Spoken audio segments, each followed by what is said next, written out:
Welcome to our innovative agents and investors from across the country. Today is Thursday, November 20th, 2025, and this is All the Leads Mastermind Podcast number 555.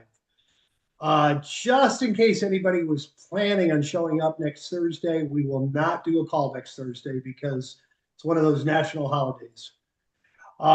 Tim, I know we got a pretty full agenda this week. You want to get the show started? I'm sorry? I said we have a full agenda, so I'm going to turn it right over to you. Not a problem, bud. Steve, for a minute there, your thing was paused and it looked like one of those, the last thing a camera took right after somebody ran into a tree because it was all at a funny angle.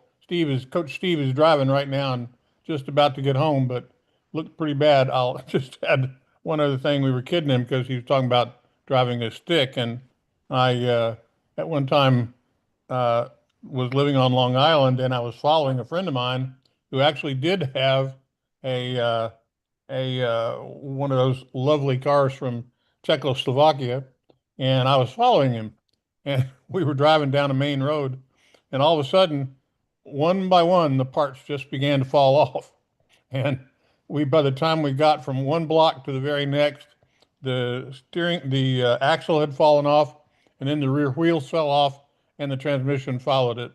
So those are really, really fine automobiles. Anyway, so it's an interesting day today. We're all getting ready for the holidays coming up, and everybody's got lots of other things on their minds than real estate sometimes, and we're pleased that you're here to share your time with us today. We've got real estate on our minds and know that you do too. That's why you're here. We're joined as always by a good group of people who can help you do anything that you want to do and learn anything that you want to learn. If you want to be recognized and talk about some things that are going on in your world, click on the heart at the bottom of your app. You'll see a little thing there that says raise hand. That'll raise your hand and we'll know that you want to be called on next, and we'll be right with you and talk with you about that. Like Jim said, we definitely do have things that we want to talk about today, and you probably saw the little teaser in the email that you got for the call. We've got some interesting opportunities for you to talk about, something we haven't done before, and we think it'll be exciting for you. So we'll get to that a little bit later in the call. In the beginning, Jim and Bill Bird, our coach from California, are going to talk with you a little bit about some of the tips and techniques that Bill has learned to utilize and he's been successful with recently. So I'm going to turn it back over to the two of you and let you guys get started, Jim. Bill, go ahead. I think there's three main points. I think one of the things you were curious in your coaching calls, you get a pretty good variety of how people begin the call. And so you want to say a little bit about that, and also maybe the difference between, do you do the call differently depending on the lead source? Obviously, you probably do. Right. So go ahead, Bill, please. Right. So our first question, and this is something that I got from Aileen, is when you hear the voice. So let me back up. So I understand it depends on the topic of the lead. You're going to approach a late pay different than a divorce and different a probate. But what is your opening line when you hear their voice? Do you do the same thing? Do you say something different? Do you try to say, are they an alpha or are they a little more submissive? What is your opening line? And does it change with the voice on the other end? Because I think Eileen's the best at recognizing what's going on when someone answers the phone on the other side. And we're kind of looking for participation here. I think it's more than Bill coaching. We wanted to get some input from you guys. Yeah, exactly. I want to hear from some students because I want to learn. That's the best thing about coaching is learning. Aileen, you got something? Oh, definitely. So my mic is on, right? Yeah. I 100% think that it's so important to listen to how a person first initially answers the phone.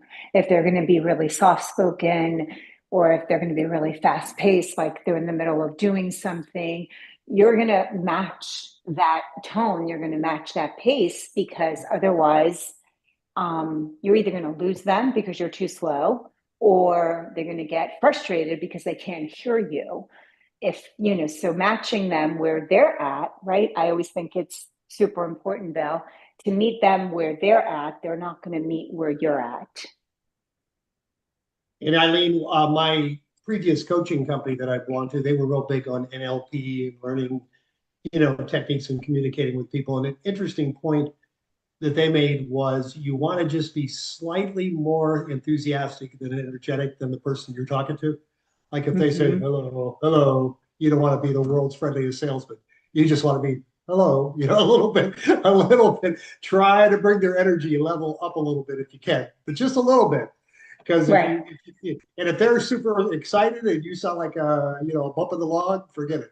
So you want to be, just want to amplify where they're at by a little bit. And it's funny because it goes back and forth. By the end of the call, you both may be just naturally on the same level. Yeah, Matt, and go ahead, Lee, first. no, I just want to say, just definitely being natural, right? Just being naturally yourself too, not to like you said, over the top one way or over the top the other way, but really more conversational, natural, and matching where they're at. And I agree, a little bit above, not like way over there.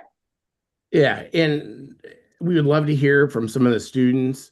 I will say, for instance, if you get somebody like he's a real dominant, gruff guy, you want to get in, and then any inclination that he wants to be in charge, you just simply, well, how would you like to sell your house, or how do you see your house being sold? What is the process that you feel serves your estate the best, or whatever the situation is? Meantime, Matt, I know you got a comment, please. Yeah, I always tell my callers, the biggest thing is, what's in it for me radio. I literally just got off of a call with AT&T because I'm having all kinds of issues with my internet. And the woman's telling me about her life story. And I'm like, I just want you to fix my problem. I don't know why you're talking about yourself and all the things you got going on in your life right now. It's great, but can you please fix my problem? I am a D personality type, like a high D and high I. And so, I mean, if you break past the tough dominant, exterior, it's going to make you'll be able to obviously have a very good long conversation with me. But if I'm having an issue, I want to focus on again what's in it for me. And so, to go back to talking about changing approaches, we definitely have different scripts for late mortgage, different scripts for divorce. Which by the way, thanks to shout out to Bill. Actually, we've been setting we've had a lot more success on divorce, which is great. Because before that, we were struggling with divorce, and we realized that we have to give them something. Hey, do you want to know how much your home is worth? Do you want immediate access to the value of your home and what it'd sell for in today's market, plus what you'd walk away with? We've learned to use that quick, and it helps a lot. But yeah, you definitely need to know who you're talking to right away. Ask questions rather than make statements. That's the key to sales. And let people tell you what they want to do. They'd much rather do what they said than what you told them to do. So the trick is to get them to reach the conclusion you want them to reach by asking a series of good questions. Any of you I know we have some really prolific prospectors. I always pick on Moshe because his mom's a coach, but you don't have to. Anybody else? Bruce, who else? Bruce, do you have a comment, or who do you see that we could pick on that does a lot of prospecting? Oh, there we go, David. Excellent. David raised his hand. I was looking for David. I thought I saw him. I was looking around to see if there was anybody else that I knew did a lot of prospecting, and I don't see anybody except for David. David, please. Jim, you got to unmute him. I'll do it. Yeah, I don't ever do that. Yeah, I think for me, one of the things that really helped me with prospecting is just being okay to let the conversation wait for another time if they're not ready, rather than just plowing through. My tendency was just to monologue and just hope I hit something and just keep monologuing with all the great information I can right away and just try to get it out there as fast as I can. And hopefully at the end I strike. But I mean, this sounds really simple, and maybe most of you are past this, but I tend to always revert back to it. possibly because of my personality is more of that type of driver. But one of the things that really helped was I think just being okay with waiting for the conversation. Is it the right time? Um, so that's the big thing. Is it the right time? Is the timing wrong? And if it's wrong, then hey, let's set up a different time for a call. When would be a good time for you? Um, so really simple, like a conversation gate. So if you're familiar with conversation gates, rather than just, a house has walls, right? And then doors that you open up. So you want to open up that door with a conversation gate, which is like a question. And so that maybe is now are you busy, or is there a better time for you to call? Just something really simple. Also, for me, I tend to be loud.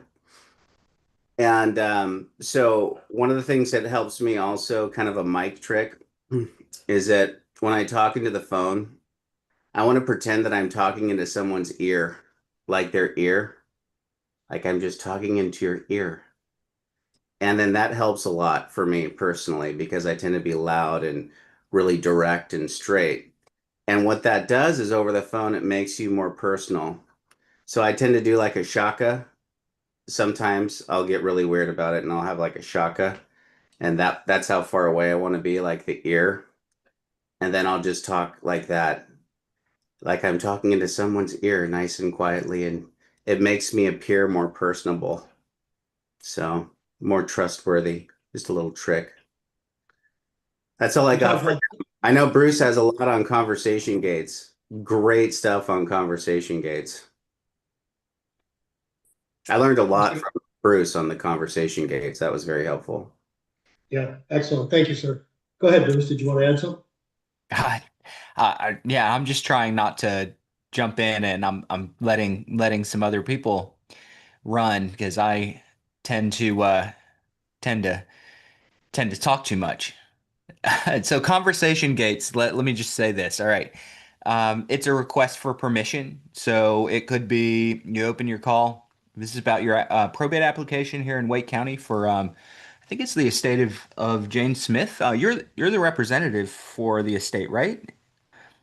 And then conversation gate, do you think I could take a fast second and tell you why I called? So permission to move to another step. Another one would be you've had a great conversation and you're trying to figure out how to ask for an appointment. Would it be okay with you if I made a proposal?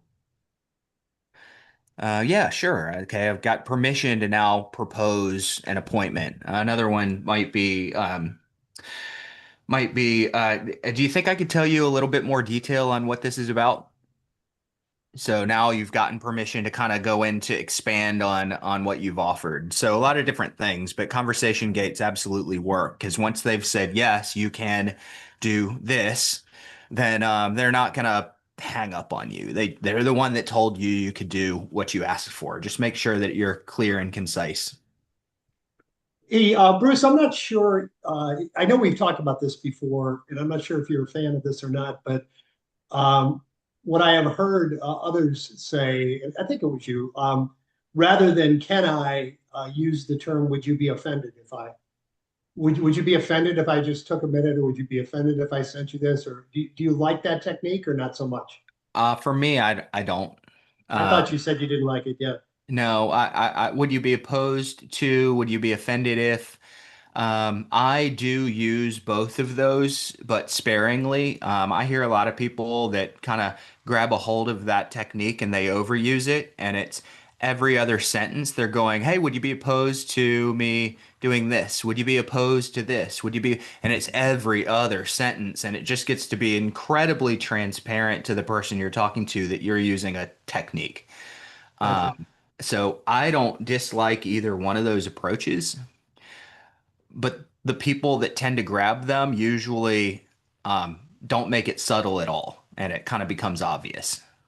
Yeah. The idea is it's harder to say yes, I'd be offended than to say yes or It no. is absolutely, yeah, Yeah. yeah. And it's hard to say no. Yeah, I'd be opposed to that. There's great psychology behind it.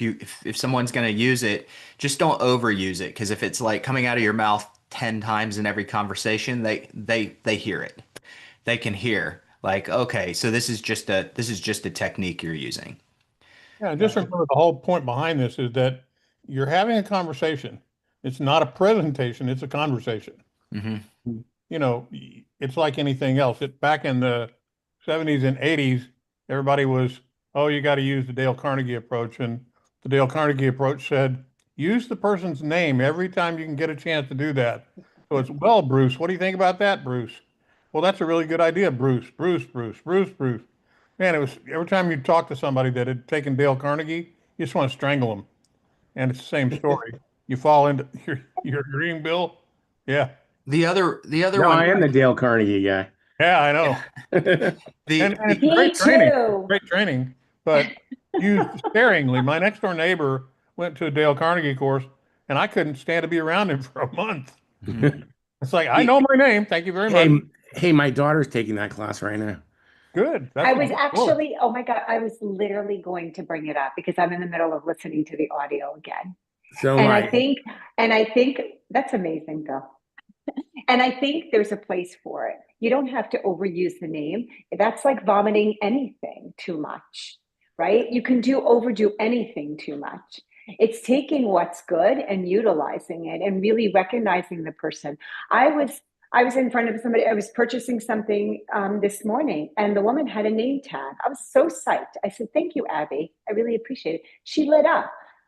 I don't have to continue to say her name just once, or allowing a person to feel important. And I'm so glad you brought it up, Tim, because I think that there's so much that we can pull from that, especially being in our position where we're calling. You want to make the call interesting to yourself. It's boring to just pick up the phone and dial and dial and dial. So connecting with people and thinking about how can I serve them? What can I listen to their story? Where are they at? It not only makes it, compelling, and you feel like you're connecting with the other person on the other line, but it also makes it interesting for us when we're dialing and calling. Let me ask all of you at this point, and Joe, I see your hands up, bud. I'll get to you in just a quick second. How many of you today are beginning to use some sort of an AI note taker on your calls? Yeah, Bill is. So, and I see Jim is as well. See, the one thing I would say to you is that it is something that you should be doing at this point. And there are a couple of reasons for that. One of them is that it doesn't always get it right. I've been doing it for a long time, and sometimes the results I get back are at least interesting and funny to read back. But in general, it does a pretty good job, and it gets better and better as time goes on, and it learns what you do. There are lots of them that you can, clip on like a microphone, and they'll pick up everything that's going on, and you're good to go. There are some that work off of your phone and will transcribe it from the phone. There are things that are built into Zoom. There are things that are built into everywhere in the world. You can find a way to do this. Some of them you wear around your neck like a charm. Plaud is one of them. Fieldy is another. So all I was going to suggest is it would be helpful if you do that, and then the ones that are really good not only are getting the notes from the call, summarizing them, transcribing them, they're also recording the call. So you got everything all in one place. Listen back to your call. Listen to how you sound. And if you sound at all stilted, or when you're on the phone, you don't sound the way you do when you're in a normal conversation, you need to fix that, because that's what comes through on the other end. If you're talking to somebody and it sounds like, hey, this is somebody I'm interested in talking to, they're just calling and talking to me, not I'm pitching some kind of program. No, that's what you're striving for. And one of the great things that Carnegie training tells you is to literally find a way to make them feel acknowledged, make them feel like you're aware of them. That's why they say use the name, but they just don't say use it in every sentence. So you just got to use it carefully all the way through. But Carnegie training is a great training course. Mr. Joe Mullane, what's up, bud? Yes. When we were talking about the thing is like, are you opposed to that? I've never used that, but if you use it and someone says, oh, I am opposed to that, then all of a sudden that puts you back. It's like, oh, wow. Oh, really? Why would you be opposed? What? Oh, I don't know. Does that It's bother like, you? Why does that bother you, Joe? I just, it's just sort of what, it's like, okay, I guess I can't think of a comeback for that one, Well, Yeah, I and kind I'm of pretty good at thinking of comebacks, anybody that knows me really well, or has done a deal with me. But I think that I don't even want to open the door on that one. I guess that's what I'm saying. Hey Joe, I can actually answer that. So the biggest thing when a lot of times when you say, "Hey, would you be open to this? Would you be open to that? Would you be And open to this?" that's different. That's But different. but people hear that all the time, and so it Yeah. actually it basically we call it the smell of commission breath. Hey, would you be open to? Because what ends up happening is people start to basically see you as a salesperson. So that's why, hey, would you be Well, good opposed to us point. having a quick conversation? Uh, it's all in the tonality and the way you pitch it and Yes, deliver it. And obviously, if you keep saying opposed 50 times, or if I say, hey, Joe, how does that sound, Joe? You like that, Joe? You're going to be like, what's wrong with this guy? This guy's got some sort of disorder or something. What do you keep saying my name for? It exactly. becomes disingenuous and ridiculous, and you're like, okay, this Mhm. guy either has Tourette's or something's got to go. Get off my phone, Right. So it's important that we don't overuse certain things, and so yeah, I think the open to and the opposed, I think really it just kind of it's personal preference, but I think a lot of times too we kind of confuse people when we're like, hey, would you be opposed? They're like, yeah, no, no, like they're almost in like a thought loop, and then you just keep going with what you're talking about. And then my other question was to Tim, when you talked about AI recording stuff. So if we're using AI to record our conversations, do we have to tell the person that we're using AI then? So it depends on what you're doing with it. If it is not recording the whole conversation, I gave you what one of them that I know does. Some of them don't actually do it, and they simply summarize it, and that has been proven to not be a problem. In other words, if they're taking notes, that's fine. So the ones that all of them do that. Some of them take notes, transcribe, and record. And you can decide what you want to use with that. It also depends where you are and all that sort of stuff. Right. I will tell you that from my standpoint, I don't put too fine a point on that. I don't listen to the conversations. I don't ever, I seldom go back and listen. I typically do it only for, I'll call it my own training purposes, and mostly just to see how the recording sounds. But I look at the high points of it, and it'll take an hour-long conversation and, give me a page of documentation about it. And I'm always thrilled at that. I've stopped taking notes, and I used to be a pretty profuse note taker. I haven't taken a note in, the better part of a year. So which one do you use for that, Tim? So I've used, I started off, I was a field tester for a product called, it was called something else. It's now called Fieldy, Fieldy. There's another one out there that's called Plaud, Plaud, that Claude? seems to be a really good tool. Did you Gets say really good Claude? ratings. I'm sorry? Claude? What was it? Claude and then the first one? Plaud. It's Plaud with a P, Plaud. And the next one is called Fieldy, Fieldy. And I've seen people do that. There are three or four other ones. Go into Chat GPT and it'll tell you the ones I just said and all the rest of them that got introduced while we've been talking about it. Because there are new ones coming on the market every day, and they all kind of do the same thing. They're also, Joe, if you want to get your feet wet rather than killing yourself with it, go look up what kind of app you could install to do that. And there are dozens of those that are out there for your phone. You just start your phone before the conversation and put your phone on speaker, and you're good to go. Thank you, Tim. Yeah, no problem. No problem at all. And we appreciate the questions because that's really a lot of what this is about. I don't want to take this over, Joe. Bill and Jim kind of go back and get into where you were, but these are good things to do. The personalization of the call, really important. But I'll say one last thing and I'll stop. I'm sorry. I said I was going to quit, but I didn't. The thing about any kind of a permission-based thing is it's got to be what you're comfortable with. Bruce Summit kind of said the same thing. Just make it part of your conversation. You might say, hey, is it cool if I send you this thing over?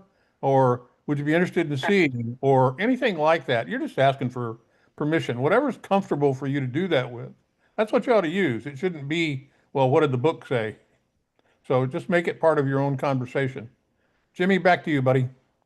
Bill, I think the second, and good job, guys. Thank you. We got a few comments other than coaches, which is always great. The second part was what I think. What are you mailing, and what is your first mail? Was there another part to that, or was that it, Bill? Nope, that's it. Okay. So what? Go ahead. What do you first mail the people? Do you mail before or after you talk to them? And how many times do you mail them? And what is your first mailing? Anybody want to volunteer? Matt, I know you don't. Can I go? I'll maybe mix it together with Sure, Dave. last Sure. conversation on prospecting. I don't know if this is going to help anyone else, but these little things help me. Small things. I don't look at myself as the best prospector by no stretch of the imagination. I just do it. And there's a few things in my mind that I use as a guide. The more I take in on Bruce's stuff, the better I'd be. I already know that. And I do use some of his stuff. And there comes a point in time you got to discern where the person is at, and you just got to make a proposal. Okay? You got to gauge if they're ready. This is key. This is where I see agents messing up all the time. The person's like, "Yeah, I'm totally ready." And they're not going to say it directly, but all the signs are there, and they just keep going and going and going. It's like, okay. And then after a while, the person's like, "Oh, this agent's not equipped." And then they lose credit, and I'm moving on. I'm going to go with someone that actually is smart enough to read me and actually know that I'm ready to sell. I mean, that's the first step, but there's a few little things. First off, no one wants to hear from you or me, okay? You got to be okay with that. No one wants to hear from us. You're calling people that don't know we're going to call them, okay? It's a big surprise. So there's two things that if I'm listening to someone that's new, I want to know what do they want, how long this is going to take just to get just the initial thing. So then, just factor that in. Explain to them, I'm only going to take a moment. Do you mind if I have a moment of your time? There's a proposal gate. Once again, I'm going to take a moment of your time. Is it an okay time? You see where they're at, right? And then what am I calling for? Hey, I'm just going to share a few helpful things that I think might help you within probate or something. You can actually add whatever you want to that. But there comes a point in time that if they're ready, you got to make a proposal. You got to just get over it. Now, the nice thing about the other system is my call rate's excellent. Seriously. Like I make a few calls, I don't make that many calls and I get stuff. Okay, I get listings, I get appointments and things. So I just do a few things. If somebody is ready and I identify that, I make a proposal. And this is what I stole from Bruce. Hey, hey Rick, I see this is your issue. One, two, three. Do you mind if I make a proposal? I think we can get things going. I think I can help you out here. I think I can give you some knowledge. Yeah, sure, Dave. What's your proposal? I propose next week at 2 we meet so I can go see the place. Let's go walk around. Then I can give a better understanding of how I can help you further moving forward. That would just be so helpful. Well, next week's not good. Okay. How about the following? Another thing about the appointment gate, right? Learned this from Bruce too. They generally take the second appointment.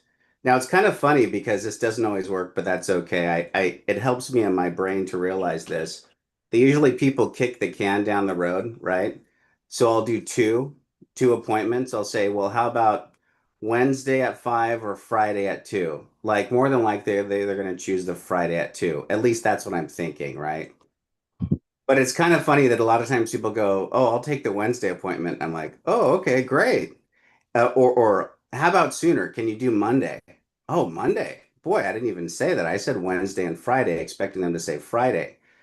But it's about 50-50. Some of the time they will exactly do what I think they're going to do. They're going to take the later appointment, and they may even kick the can down the road an additional week. But those are little things that help. So like the appointment, what is it? What is that called, Bruce, when you do two appointments? What's that called? Double bind. I like to make it a little more vague than that, though. The first request, instead of saying Wednesday at 2, Friday at 5, I usually go, is there a time maybe later this week or this weekend? So give them the feeling of a little more flexibility before I start tightening down. But that's a double bind where you're just providing a binary option for their appointment. So maybe start a little bit more broad. And when they say weekends are better, go, you want maybe this weekend or next weekend. Now you start tightening it into your appointment time. And this helps me with marketing, okay, the mail thing. Okay. It took me a long time, as simple as this is, it took a long time for it to sink into my brain what I'm doing. Like, I'm just thinking numbers. Okay, I'm sending out mail. I'm looking at my pocketbook. How much is that going to suck out? How many of those people are really going to actually accept my mail? In the same way, they're not ready for my call. They're not ready for my mail piece. And then what's the chances of them responding to my mail piece? Like, that freaks me out. You mean you want me to spend $10,000 or $20,000 on a mailer to a bunch of strangers? I mean, so that used to kind of scare me, okay, to even take that step of faith to begin. But really, what you're doing is you're setting up a first impression. Some people are really great at first impressions, other people are not. This is the way I view it. It's a first impression and it's being remembered. That's it. I'm just setting a first impression and I'm being remembered. So when I make my call, I've already made my first impression. How did I do that? By the 6 mailers I sent. I've already made my first impression. How did I make my first impression? By my emails, my mailers, the little package I sent. That's my first impression. Now I can warm up my call to actually call them and then do my thing. So that's all I'm doing with marketing in my brain. I'm just setting up the first impression. That's it. You know, they say you never get a second chance to make a first impression. So the better that first impression is, and the more I cue that up, the better. So if I have a lame mailer, also, that kind of sets the first impression like, oh my gosh, David went cheap on the mail, and it's so cheap that that person's offended. I mean, I'm not going to get too weird about that because I don't think it matters that much. I think it's either the first impression or it's being remembered. So then if I'm just being remembered, that works as well. If they just remember me. And also, here's the most important thing about anything: your calling, your mail, everything. It's all about timing. This is it. The most important aspect of business and calling, okay, more than anything, it's not how you do it, it's your timing.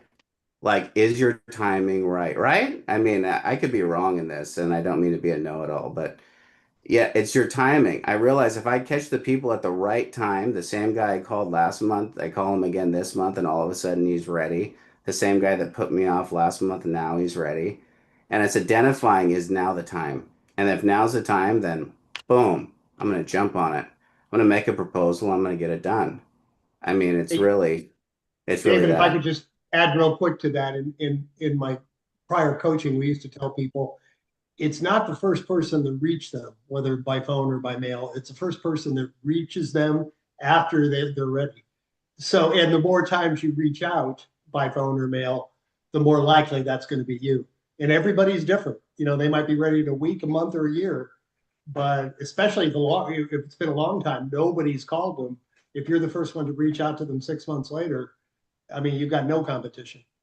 But Yeah, so, so that's why the supplemental mail is important yeah. because it just helps you to catch that big wide spread of the 3 or 4 to 6 months. So that way you have a better chance of hitting them on that time when they're ready. That's all we're trying to do is, cast the pole out at the right time at the right place. And there So are so many variables that could cause them to be ready. I mean, now it might be sitting around Thanksgiving talking to the family and saying, okay, let's get the house sold. But even normally, it just might be one more aggravating bill, the roof's leaking, they're just writing checks, paying for the place, and they're sick of it. You have no way of knowing what it's going to be, and it varies greatly from person to person. So, like you said, it's very much a numbers game. The more you do it, the better the chance your timing is going to be correct. Let me give you one special holiday. I won't call it a trick because it isn't, but I'll credit this where credit is due. I'm going to credit my friend Roger Lisi for this. Roger every year goes and delivers little loaves of pumpkin bread, and he makes them for people. And he actually now does so many of them. He's got a commercial bakery that makes them for them. But one of the best techniques that he has to get in to see a house or to make an appointment is, well, hey, That's great. And he's got this big, friendly, lovely voice that people like to hear anyway. He goes, "Well, I'm going to be out in your area delivering pumpkin bread to a lot of my friends and neighbors in that area that are my clients. Do you mind if I stop by while I'm doing that? I'm going to be right over the street from you." And he always gets in. And he does the same thing at Christmas. He does the same thing. Well, I'm going to be out delivering some Christmas presents to, some of my family and the friends in your area there. Do you mind if I stop by while I'm out? He always gets in. It's a great technique. It establishes that you're a giver, that you're a friendly person, and you're already going to be there anyway. Why wouldn't they want to talk to you? You sound like a good guy. So use that Yeah. to get through that wall sometimes. Yeah, here's a little side note on my luxury clients, I do that. Like my expensive luxury clients, I'll give them, you know, Christmas cookies. And I get an expensive container. It's glass and it has, it looks really pretty and things like that. And I give that to them. And it works. Afterwards, they'll call me like 6 months, a year later, and they'll say, "You know why I remembered you?" Because once again, it's all about being remembered. You know why I remembered you? It's kind of funny. These guys are worth millions. I mean, they're worth so much money, and yet, you know what they do with my glass container? 100% of them, they keep it because they don't want to throw it away because it's pretty, and they don't want to give it back to me. And I always tell them, "Don't give it back to me. Don't give me back my container. Don't offend me. Don't give me back my." They'll always say, "Can I give you back this glass container after I'm done?" No, no, please throw it away, do something else. Just don't give it back to me. And don't waste my time. Don't waste yours. It's too valuable. You know what they do? They take that container and they put it in their shelf because they think it's too valuable to throw away for some weird reason, and they keep it. And I've gotten listings this way, like multi-million dollar listings this way, where they call me back and they go, "You know why I remembered you?" Once again being remembered. It's because every time I looked in my pantry, I saw that glass container that I couldn't throw away. That's great, man. That's great. Uh, All right. Well, so Jim, we're kind of down to where we need to begin to change horses. Do you want to cover one Yeah, more? as long as David's talking, maybe we'll pick on him. The third part of Bill's set of questions was, what is the first mailing you send them, and what do you send them to make yourself stand out? David, as long as you're up, would you take a stab at that, or if anybody else has an answer, raise your hand. yeah, the first thing that I do is I send out a mailer that I customized. And this is what I'm doing. It's kind of a new thing that I've just done. I mean, for me, it's really unique in my area because I have a long history. My family does in my state. So I actually tell that story. And then I line it out with all my family members and relatives that have been in my area and what they've done and accomplished. And I send that out. It's like a trifold flyer. And I send that out. It's like an about me type of a thing. And that's my first mail piece. And then my second mail piece is a probate checklist. Perfect. And actually, that's kind of a new thing for me. I haven't done much mail at all, just calls. But after a while, I'm thinking, man, why don't I do mails? Well, and mailer.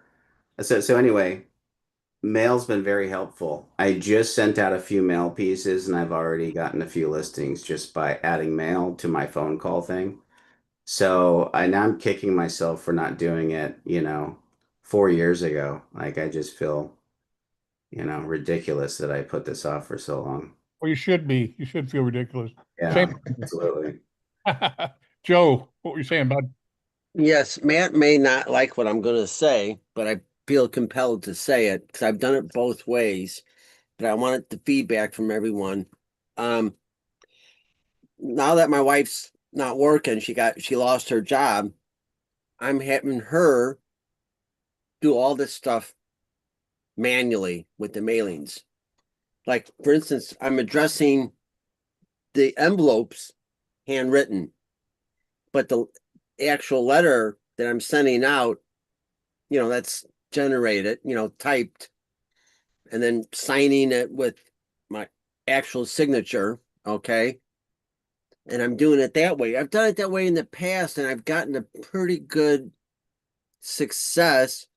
And I've gotten success from doing it the other way too, where I get someone mailing it out. I'm not going to name the company, Okay. And what's everyone's thoughts on that?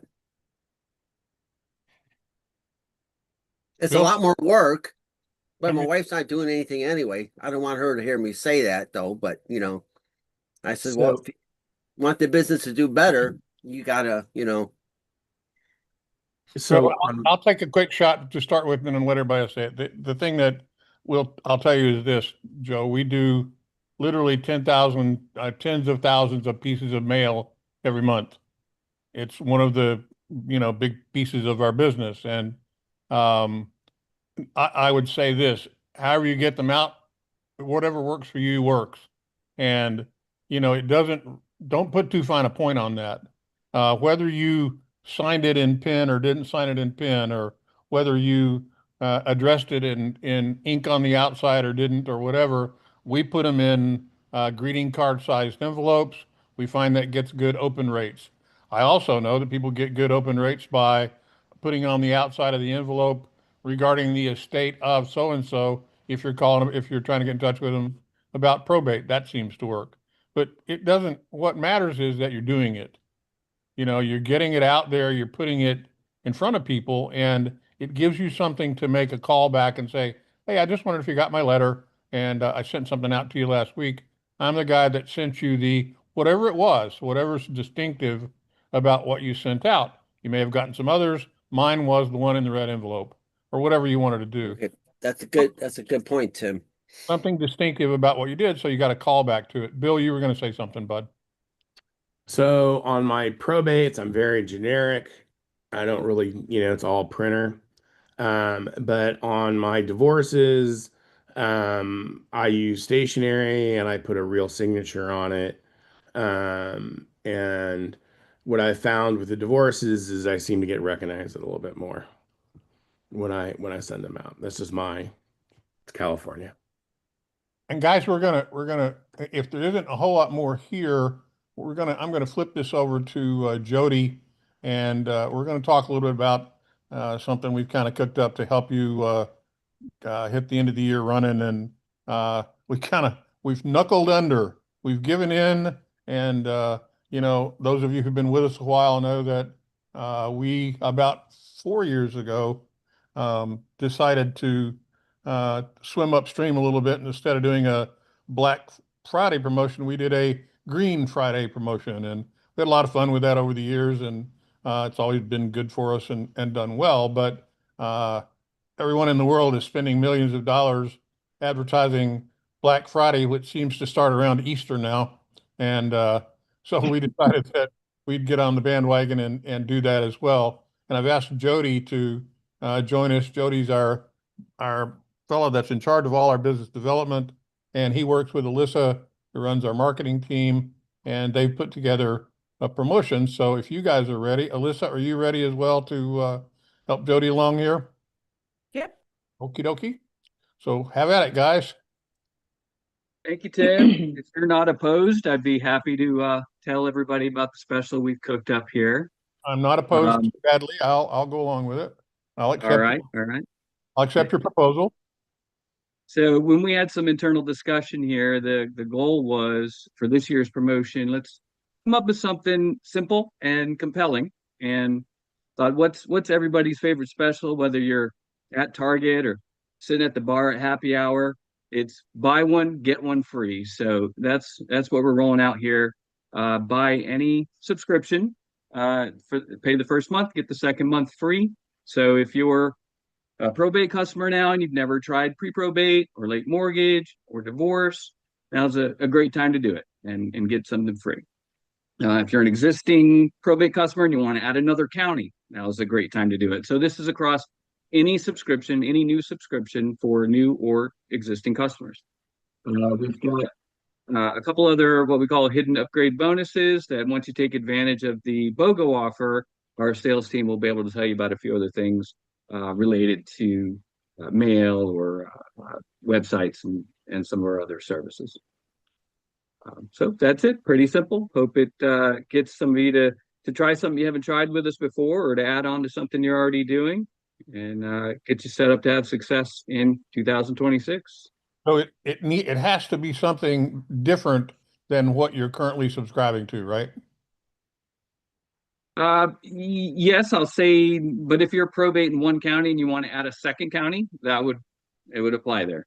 Okay, great. That's a great way to add a second county. I hadn't thought about that. That's a good idea. So if I had, but more specifically, if I had probate in one and was doing that, and I decided I wanted to try divorce in my county, this would be a great way to start that. And isn't that kind of where we started to think about this was, you know, get stronger in everything that you're doing, own your county, rock and roll, and make it happen. So Yep. that's kind of what that's all about there. Joe, did you have a question about this? I'm sorry, what is pre-probate? Jody, what's pre-probate, buddy? That Sorry, is before Jody. probate. What?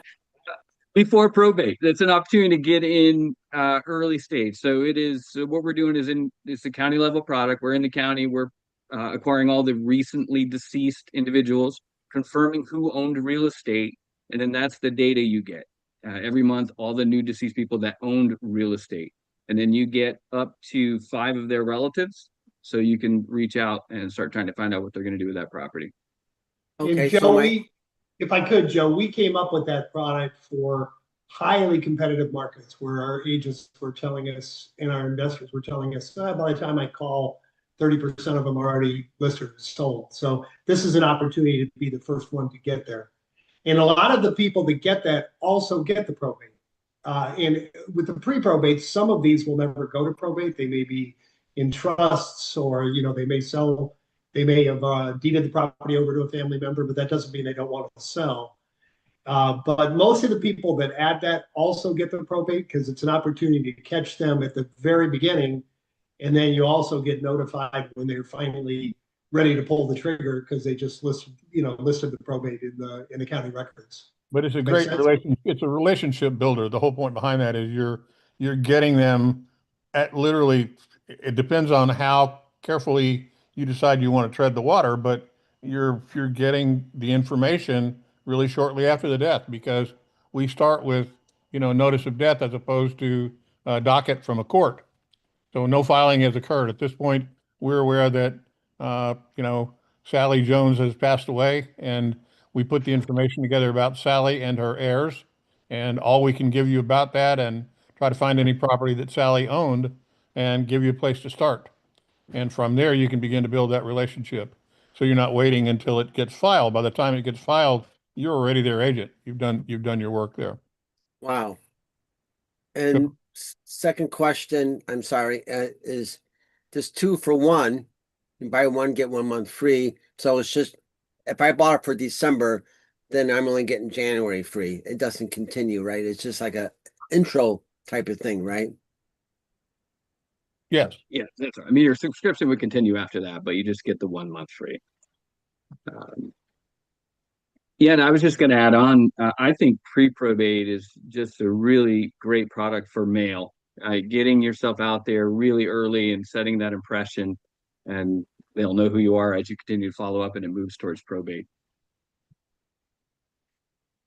Yeah, it's a great branding product, and again, it's a relationship builder. Our whole premise here with everything that we're doing, we try to look at things as how to build pillars of your business. And probate and pre-probate, obviously that kind of goes to the probate side. That's the one that's based on a death has occurred.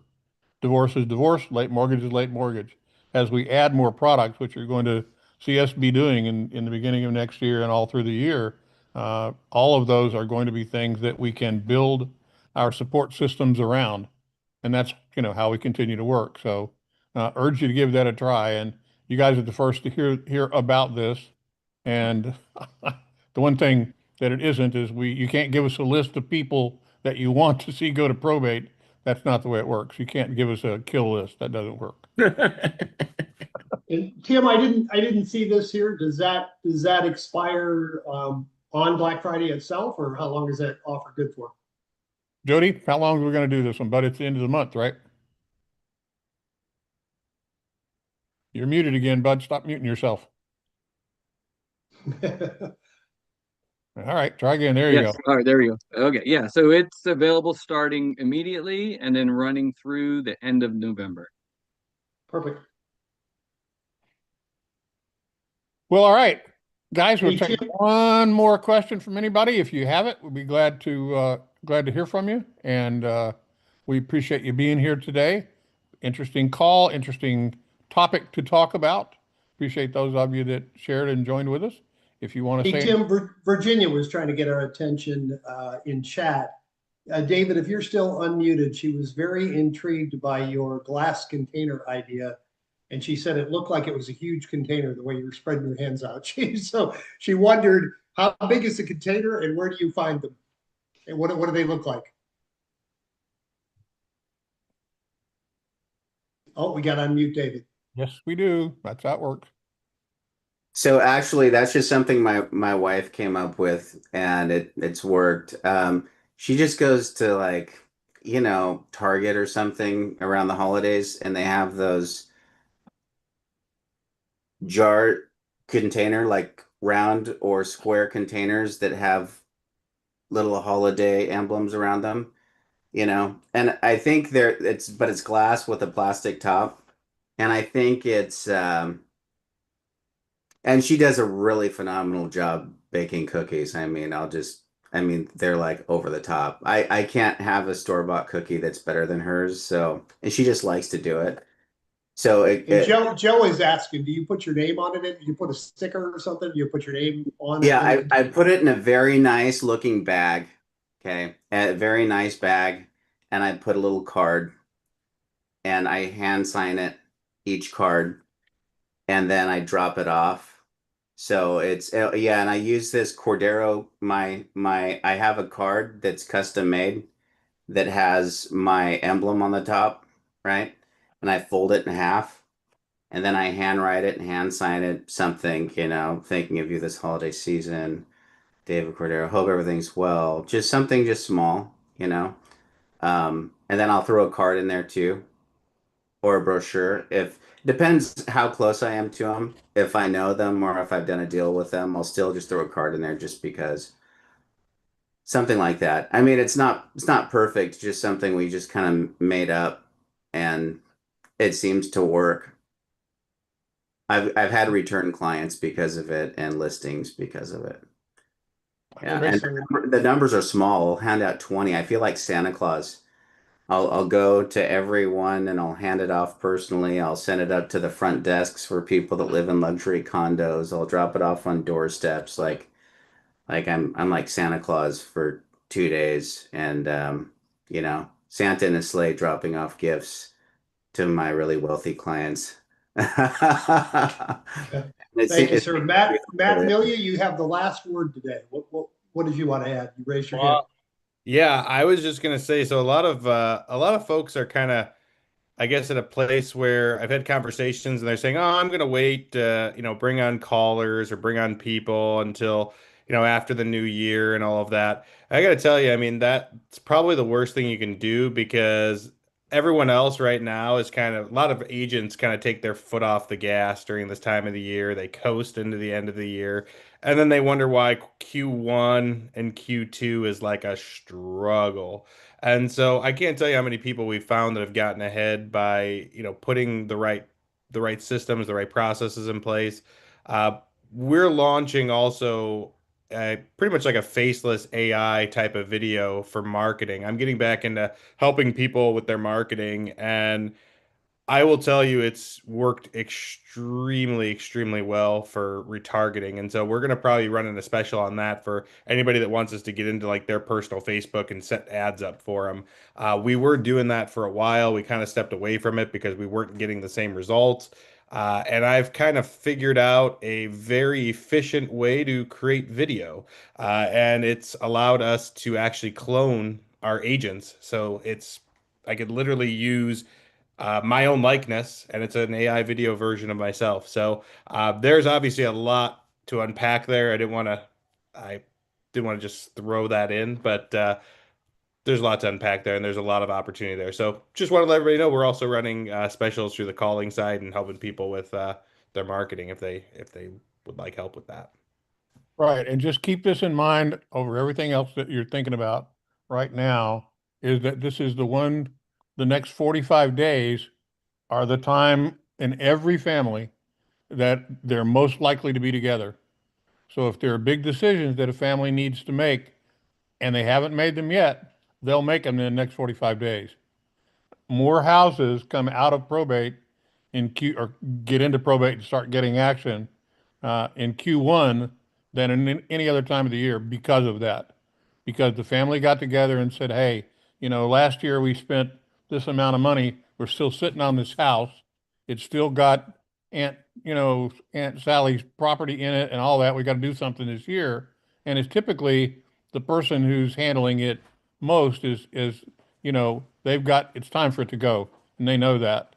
So keep that in mind, that if you're not top of mind when that decision gets made, you're not the person that's going to get that business. Mail helps you do that. Calls help you do that. Social media helps you do that. Top of mind at the right time. And this is the right time of the year. Also, the other thing I would urge you to look at is our holiday greeting program. Same thing. It's an inexpensive way to put your name out there. And more than anything, it just shows that you're active. You're working. The other people that you're, competing with, they may not be. They might send out a Christmas card, and you better be doing that if they are, but they also are not likely to be doing the other things that you should be doing. So don't let this be the time that grass grows under your feet. Make sure that you're working. And I'm not saying don't take time off with your family, but remember that when you're doing that, other people that you want to work with, they're doing the same thing. So be aware of that and take advantage of the opportunity you're given. Jimmy, it's 2:02, man. All right, exactly an hour. I want to thank each and every one of you for being here today. I want to particularly thank those that actively participated: Alyssa, Bill, Aline, Matt, David, Bruce, Tim, Joe, Steve, Jody, and Virginia. And I want to challenge each of you. First of all, have a great time with your family and friends over Thanksgiving. We're extremely thankful for each and every one of you. And I want to challenge all of you to take one idea that we talked about today, put it into practice over the next couple of weeks, and we will see you same time 2 weeks from today. Have a great Thanksgiving, everybody. Take care. Buy one, get one, and contact your sales person. Let's get that Perfect. done. Get you started. Bye now. All right. Bye, guys.